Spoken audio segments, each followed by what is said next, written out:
मुझे मेरी बीवी से कहना पड़ा कि मेरा यह खत आप ही पढ़ो। शायद मेरे वाली जिंदा होते तो अपनी बहू को इजाजत न देते। आपने कम से कम 35 साल से हमें अपनी बेपनाह मोहब्बत और अपनी दुआ दिया और मुझको लगातार इंडिपेंडेंट एमएलए बनाते रहे, हमारी गलतियों को दरगुजर करते रहे। हालांकि मुझे मालूम है मेरा नाम लेकर मेरे नाम पर बहुत लोगों को तकलीफें दी गई, खासकर मेरे अपने लोगों ने ऐसा किया। मेरे रिश्तेदारों ने और खानदान के लोगों ने आपके साथ गलत भी किया और मेरे साथ भी गद्दारी की।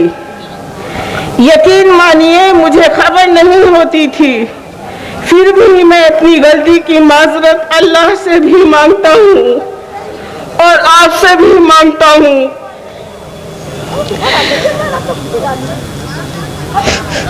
अतीक अहमद जिंदाबाद, अतीक अहमद जिंदाबाद,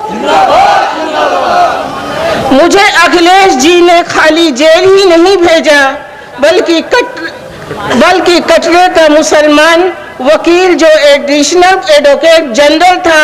मेरा जहन बहुत खराब है और मैं बहुत जज्बात में हूँ, मुझे उसका नाम याद नहीं आ रहा है। वो कटरे का मुस्लिम डबल एजी सरकार की चापलूसी करता है और जज बनने के चक्कर में वो मेरिट पर नहीं बल्कि मक्खनबाजी की वकालत करता है। उसने अखिलेश जी के कहने पर हाई कोर्ट में अखिलेश जी की सरकार की तरफ से हलफनामा दिया कि जो जमानतें इनकी हो चुकी हैं उनका कैंसिलेशन डालेंगे। और यही नहीं, मायावती जी और भाजपा के टाइम से जो गैंगस्टर की सेक्शन 14 में जो मेरी प्रॉपर्टी जब्त हुई थी, अखिलेश जी 5 साल मुख्यमंत्री रहे, मैं इनके पास दौड़ता रहा और वे डीएम से कहते थे कि एक एक फाइल करना, सब मत कर देना। यही वजह है मेरी ज्यादातर प्रॉपर्टी, यहाँ तक कि मेरे पेंशन का पैसा सब बंद रहा और अखिलेश जी मुख्यमंत्री बने रहे और रही सही कसर भारतीय जनता पार्टी ने पूरा किया। अतीक अहमद जिंदाबाद, अशरफ आगरी जिंदाबाद, अतीक अहमद बुजुर्गों और भाइयों और बच्चों और बहनों, अस्सलाम वालेकुम।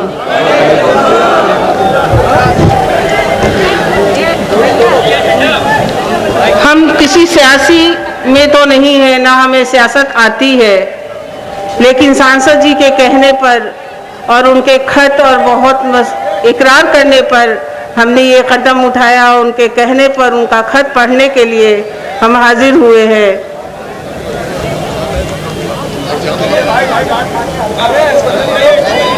उन्होंने जो जेल से खत आप अपने चाहने वाले भाइयों और बुजुर्गों के लिए भेजा है वो पढ़ रहे हैं। बुजुर्गों, मेरे साथियों और नौजवानों, अस्सलाम वालेकुम। सबसे पहले मैं हिंदू मुस्लिम भाइयों का शुक्रिया अदा करना चाहता हूँ। बुजुर्गों, ये खत मेरी बीवी जो पढ़ रही है, वहाँ मेरा घर है, आपसे पुराना नाता है, इसलिए मैं कुछ घरेलू बात भी करना चाहता हूँ।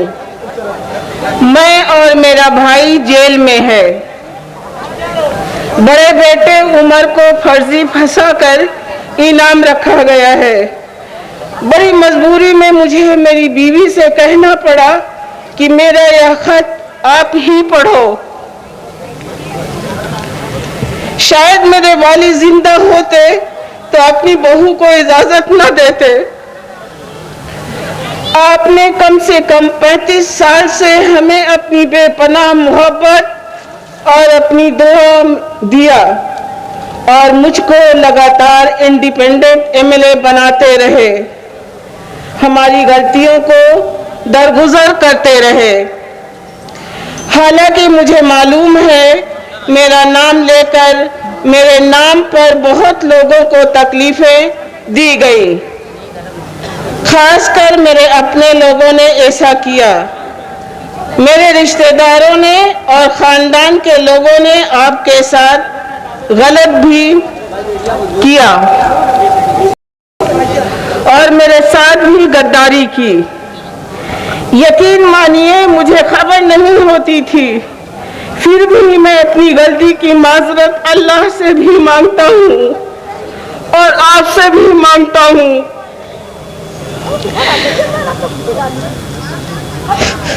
अतीक अहमद जिंदाबाद। हमसे सियासी गलती भी हुई है। आप मुझे वोट देते थे और मैं आपका वोट ले जाकर दूसरों की झोली में डालता था। उनकी ताकत बढ़ती थी और वह मुख्यमंत्री बनते थे और मैं झूठों सीना तान कर घूमता था या जेल काटता था। हम सबको चाहिए था कि अपना एक कायद रहनुमा चुनते। इस गलती का खामियाजा पूरे हिंदुस्तान का मुसलमान भुगत रहा है। आजादी के 70 साल बाद भी कोई अपना सियासी रहनुमा न होने की वजह से हालात ये है कि या तो मुसलमान आज टायर का पंचर जोड़ रहा है, डेंटर या पेंटर है, या रिक्शा चला रहा है। जिसके पास थोड़ी जमीनें थीं उनके बच्चे होते गए, जमीनें बढ़ती गईं, जमीनें छोटी हो गई और आज नौबत भूखों मरने की है। हमको लेमन जूस और टॉफी खिलाई जाती है, कुछ टिकट मुसलमानों को दे दिए जाते हैं और ऐसे लोगों को जो हक और हिस्से की बात न कर सके। आप बताओ कि अगर मैं विधायक या सांसद हो जाऊंगा, भाई हाजी परवेश टंकी या अंसार आलम को मंत्री बना दिया जाएगा, तो कौन सी मुसलमानों की हालत सुधर जाएगी या कौन सा इनकलाब आ जाएगा।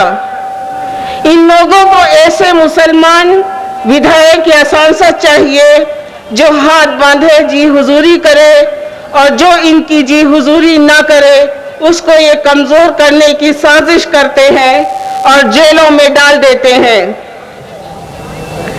बुजुर्गों, जब मैं सांसद बना तो मुझे सांसद निधि का पैसा मिला।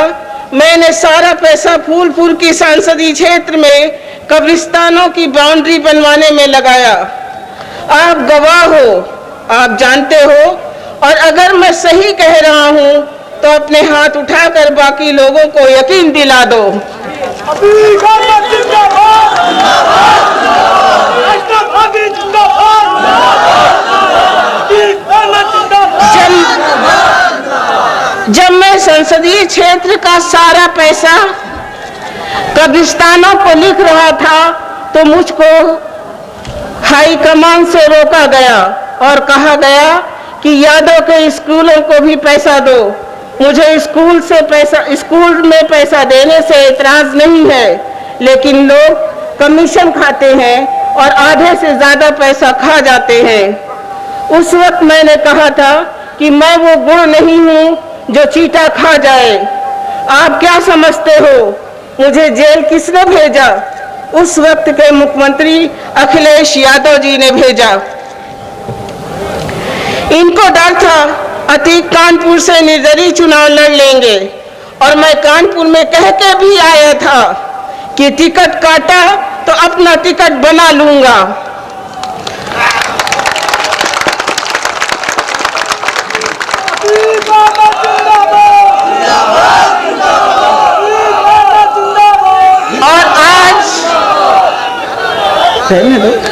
और आज अल्लाह का शुक्र है कि अपने कलमा गो भाई का टिकट बन गया और इंशाअल्लाह ये टिकट आने वाले वक्त में चलेगा ही नहीं बल्कि दौड़ेगा। अतीक अहमद जिंदाबाद मुझे अखिलेश जी ने खाली जेल ही नहीं भेजा, बल्कि कटरे का मुसलमान वकील जो एडिशनल एडवोकेट जनरल था। मेरा जहन बहुत खराब है और मैं बहुत जज्बात में हूँ। मुझे उसका नाम याद नहीं आ रहा है।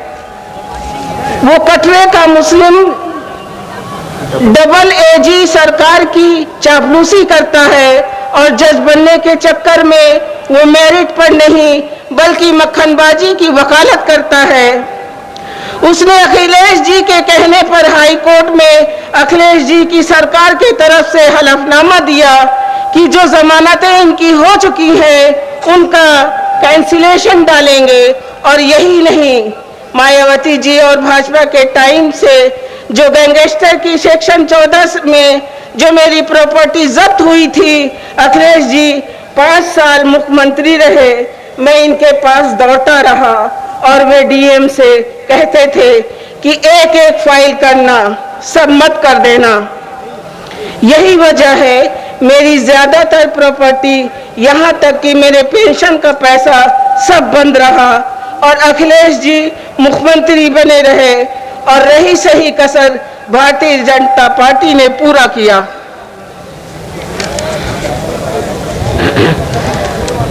आप जानते हो सपा को इलाहाबाद, कौशाम्बी, प्रतापगढ़ में कितने लोग जानते थे। आप मुझे निर्दलीय विधायक बनाते थे और मैं माननीय मुलायम सिंह यादव जी का सपोर्ट करता था। जब कभी उन्होंने लखनऊ में रैली किया, मैं निर्दलीय होते हुए भी बसें देता था, आदमी ले जाता था। मुलायम सिंह जी ने हल्ला बोल का आह्वान किया, हजारों बाइक से हम लोग लखनऊ पर चढ़ गए और जब उन्होंने रैली किया तो हम लोग सैकड़ों घोड़े लेकर लखनऊ पहुंच गए और धीरे धीरे मैंने सपा को पूरे मंडल में मजबूत कर दिया। आज वही हमारे भाई कह रहे हैं कि टिकट नहीं मिला, कहीं हमको बी टीम कह रहे हैं, जबकि आप जानते हो जनता हमको निर्दलीय जिता देती है। और जो दूसरे बी टीम की भाषा बुलवा रहे हैं वही भाषा आप बोलते हो। दूसरे के बाप को बाप कहते हो, दूसरों का नारा लगाते हो, अपने भाई का झंडा उठाने में, अपने भाई का जिंदाबाद करने में आपको शर्म आती है।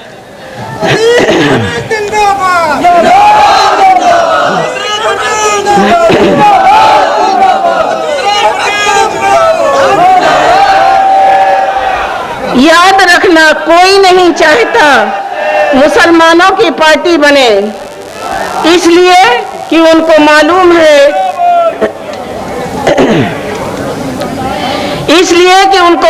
है कि मुसलमान 22% है। 30 करोड़ से ज्यादा मुसलमान हिंदुस्तान में है जो वोट का समुंदर है और अगर ये इकट्ठा हो गया तो अपनी शर्त पर दिल्ली की सरकार बनवाएगा। हिंदू भाइयों के इस मुल्क को हमारे बाप दादा ने चुना है, हम बाय चॉइस यहाँ हैं। हमारे बाप दादा चाहते जब पाकिस्तान बना था तो पाकिस्तान जा सकते थे, लेकिन हमारे बाप दादा ने अपने मुल्क हिंदुस्तान में रहना पसंद किया। और हमारे धर्म में कहा गया है कि अपने मुल्क में से मोहब्बत करो और वफादार रहो। हम अपने मुल्क के लिए जान दे भी सकते हैं और जान ले भी सकते हैं। कभी मुल्क पर खतरा आया तो इंशाअल्लाह मुसलमान आगे की लाइन में लड़ेगा।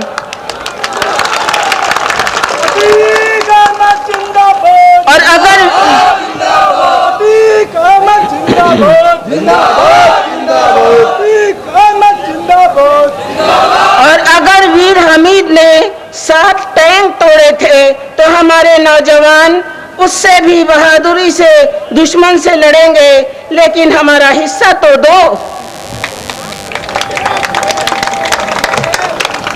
फौज के 100 जवानों में 22 जवान मुसलमान रखो, पीएसी के 100 जवानों में 22 जवान मुसलमान रखो, पुलिस के 100 जवानों में 22 जवान मुसलमान रखो।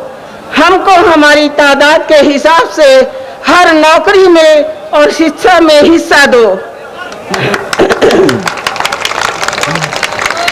अब लड़ाई सांसद या विधायक बनने की नहीं है, अब लड़ाई अपना हिस्सा लेने की है। हमारे वोट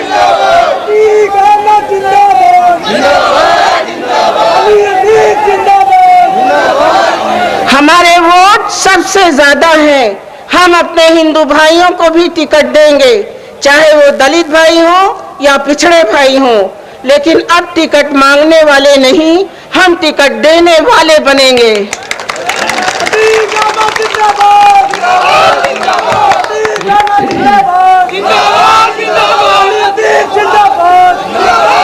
याद रखना नौजवानों, पार्टी चलाने में 3 स्टेज आते हैं। पहले स्टेज पर हारा जाता है, दूसरे स्टेज पर हराया जाता है, तब तीसरे स्टेज पर खुद जीता जाता है। और मेरा मानना है कि हम कम से कम पहला स्टेज तो पार कर गए हैं। यूपी में पहला स्टेज मतलब MIM हारी थी, अब हम दूसरे और तीसरे स्टेज की तरफ है। नौजवानों, इस चुनाव में जो 10-15 सीट MIM जीतती है तो जीतती है, बाकी हरवा दो। कुछ सीटों पर MIM इंशाअल्लाह जीतेगी ही। बाकी हम चाहते हैं किसी विधानसभा क्षेत्र में अगर 10,000 वोट भी मुसलमानों का हो तो MIM को ही पड़े और दूसरी पार्टी को हरवा दो।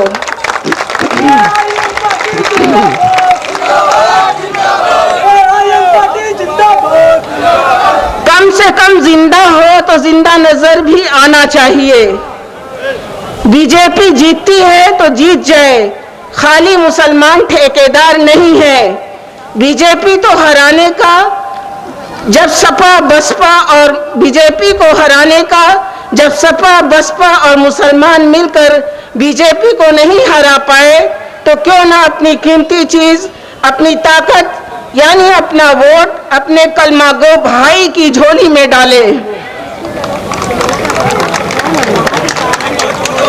यकीन मानो, आने वाले संसदीय चुनाव में आपकी ताकत देखकर हर पार्टी लपक लपक कर हमारे नेता के शर्तों पर हमसे समझौता करेगी। आज MIM के सदर ओवैसी साहब पूरी लोकसभा को अकेले हिलाते हैं, तो जब इनके पीछे 50 सांसद और खड़े होंगे तो इंशाअल्लाह ओवैसी साहब मुसलमानों का हक और हिस्सा ले लेंगे।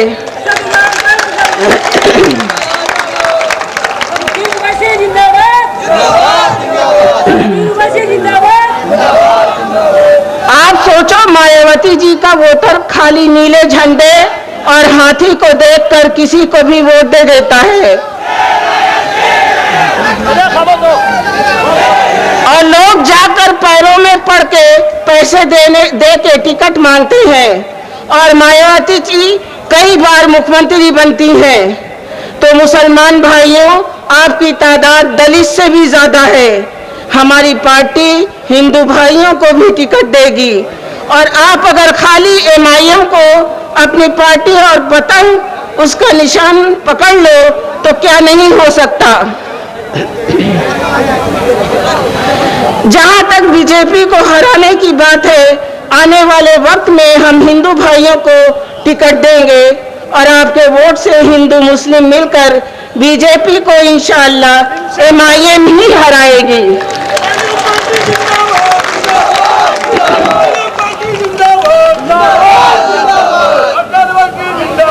थोड़ा सब्र करिए, पहले इत्तेहाद कायम करिए, आप इकट्ठे हो जाइए, अपना एक कलमा गो भाई लीडर बना लीजिए। अल्लाह के रसूल ने यहाँ तक कहा है कि अगर सफर में भी हो तो अपना एक अमीर चुन लो। मैं फिर कह रहा हूँ कि B टीम C टीम बंद करो। क्या देख नहीं रहे हो, गुजरात में बीजेपी की सरकार है। मेरी बड़ी ख्वाहिश थी ओवैसी साहब से मिलूं, एक तो मुझे रूहानी सुकून मिलता और मैं उनसे उत्तर प्रदेश के बारे में सियासी बातें करता, लेकिन बीजेपी ने हमको मिलने नहीं दिया। और ओवैसी साहब जैसी शख्सियत जो कि सांसद भी हैं, उनको लौटा दिया गया। हमें मीटिंगों की परमिशन नहीं दी जा रही है। फिर कहता हूँ, बहकावे में मत आओ। आज या हम लोगों के मरने के बाद एक मुस्लिम रहनुमा तो चुनना ही पड़ेगा। दोस्तों, आप हमारे जैसे लोगों को एमएलए या एमपी तो बना सकते हो, उसे अपना ताउन या मोहब्बत तो दे सकते हो, लेकिन कायद और रहबर की हैसियत कुछ और होती है। कायद की निगाहें खुलूस अपने कौम की मुफीद अपने कौम को नफे और नुकसान के बारे में आगाह करती है और बताती है हमारे हक में क्या बेहतर है और क्या बेहतर नहीं है। यही वो चीज़ है जो सलाहियत को उजागर कर आपके सामने पेश करती है। मिसाल के तौर पर कुछ अर्सा पहले हैदराबाद के आसमान पर एक रोशन सितारा उभरा, जो अपने में बेमिसाल अपनी खुदादाद सलाहियत और हिंदुस्तान की तारीख में जिसका किरदार एक मिसाली किरदार रहा है। उस शख्सियत का इससे गिरामी बहादुर यार जंग था, जिसकी दीनी अहमियत, सियासी विसारत, बेमिसाल खिदमत ने इस बर्रे सगीर में रोशनी बिखेर दी थी। अपने ईमान की गर्मी, अपनी बेपनाह सियासी और समाजी सलाहियत, अपने इखलास और ईमान मुहकम की वजह से बहुत कम अरसे में वो शोहरत और इज्जत कमाई कि उस वक्त तो आज भी कौम उनके अल्फाज पर लब्बैक कहती है। आज के दौर में नवाब बहादुर यार जंग मरहूम की तमाम मज़कूरा सलाहियतों और खूबियों के अमीन और वारिस जनाब असदुद्दीन ओवैसी साहब, जो आज हिंदुस्तानी सियासत में अहम मुकाम हासिल कर चुके हैं। असदुद्दीन ओवैसी जिंदाबाद, जिंदाबाद, जिंदाबाद। असदुद्दीन ओवैसी जिंदाबाद, जिंदाबाद, जिंदाबाद। अहमद जिंदाबाद, जिंदाबाद। कौम का दर्द, जिंदाबाद, जिंदाबाद। कौम का दर्द और मिल्लत का तहफ़्फ़ुज़ उनकी तरजीहात, औलीन और दीनी हमियत, सियासी शऊर, इल्मी बसीरत और कानून के फहम में अपनी मिसाल आप हैं। उन्होंने हर नाजुक मौके पर मुल्क के कानून और दस्तूर हिंद के मुताबिक हमारी कौम को बेदार करने और उसे संवारने की अहम कोशिश की है और करते जा रहे हैं। वो हमारे मुल्क के नामवर फर्जंद हैं। हालात ज़माना और कानून पर उनकी उंगलियों की गिरफ्त बहुत ही मजबूत और मुस्तहकम है। उनका लाए अमल में है। कानून और दस्तूर के हुदूद में रहते हुए मुल्क की नुमाया खिदमत और बिलखुसूस मुसलमान कौम को सराय सीमगी और कुनूदगी के निकाल कर एक साले इल्मी, कानूनी, सियासी रहनुमा के तौर पर अपनी खिदमत अंजाम दे रहे हैं। आज हमें अपने कौम के ऐसे मुखलिस लीडर जनाब असदुद्दीन ओवैसी साहब का शुक्रगुजार होना चाहिए कि उन्होंने किस मेहनत और किस ज़फ़ेशानी से हमारे अंदर इत्तेहाद की राह हमवार की है।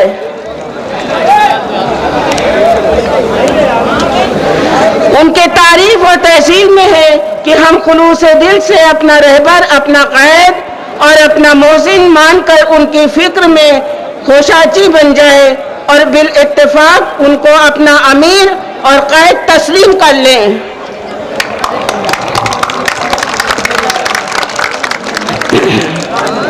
क्योंकि आज असदुद्दीन ओवैसी साहब की शक्ल में खुदा ने ऐसी रहमत नाजिल की है, अगर हम इस बात को नहीं समझे तो तारीख हमें फरामोश कर देगी। मुझे उम्मीद है जनाब असदुद्दीन ओवैसी साहब की क़यादत में हम अपने को संवारते रहेंगे और उनके बताते हुए रास्ते पर चलेंगे। बहुत बहुत शुक्रिया। जेल बंद हो गई है, लगता है खत निकलना मुश्किल है। मुसलमानों ने ली है अंगड़ाई, हमका आपन हक हिस्सा चाहिए। इस नारे को आप ललकार के लगाओ। बहुत कुछ कहना चाह रहा हूँ। मेरी सेहत और जल्दी जेल से छूटने की आपसे दुआ की दरख्वास्त है। खुदा हाफिज, आपका अतीक अहमद। जिंदाबाद।